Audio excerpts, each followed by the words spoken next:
All right, so we're here at Brick Fair, Virginia 2016, and there are a few Blacktron builds, wonderful, wonderful builds. We're going to take a look at two. We have two of the builders, Micah and Adrian. Micah, what did you build? I built the Monolith heavy siege cannon. Very cool. And Adrian, what did you build? I built the Behemoth railgun tank. All right, very cool. And Adrian, start us off here. Let's run through your build real quick. What it is I decided I needed to build some Blacktron because it hasn't been represented much lately, and I found a source image on the internet from DeviantArt that looked kind of like this, and I just over the course of 2 months or so, I built this tank, this long, low, swoopy Blacktron thing. My kids helped me build it, so that's always fun. Very cool. And so what was your design process like? Always interesting to hear from you. Well, in this case, I had a source image that I worked from that I had a design in mind. It wasn't one of those I was kind of like creating it up. I had the tank treads, the cannon, the general shape I all had. So it was just a matter of replicating what that artwork looked like in the brick. And then that's always a big challenge in what we do. Trying to find the right piece that represents the right shape or the right style. And to make the treads look like what they want to look like, things like that. Definitely. Now, point out a few features that you're particularly proud of. I imagine there's some certain, maybe something that was really hard to get right. Well, the treads themselves are really difficult. In the case of trying to get them to look like they can rotate, I've had a lot of people ask me whether or not they actually move because they look like they do, and I built them specifically so that they would look like they do.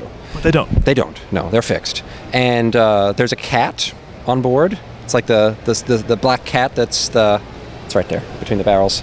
That I bought that because I needed to reach a Bricklink order minimum.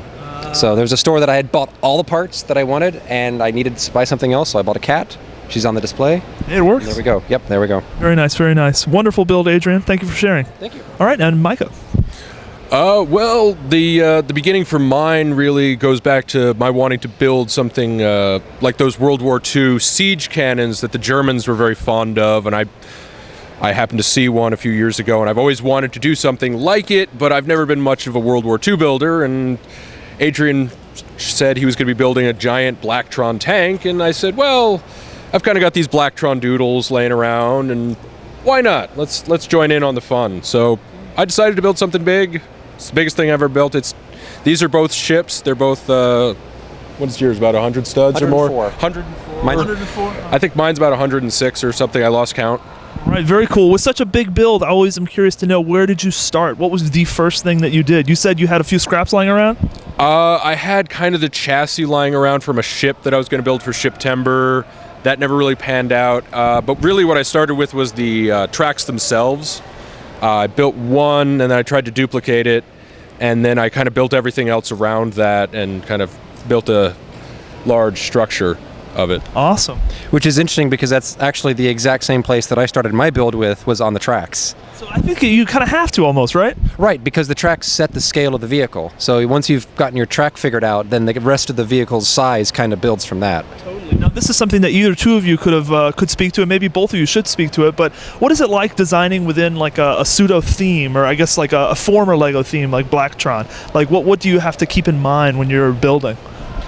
In the case of Blacktron, one of the keys is to not use too much yellow. And that's a mistake a lot of people do when they make Blacktron. Blacktron is mostly black. It's almost all black, and with little yellow highlights. And a lot of people use too much yellow in it, and then it becomes more like a bumblebee. You need that dark, sinister color for the Blacktron. What are your thoughts on that, Micah?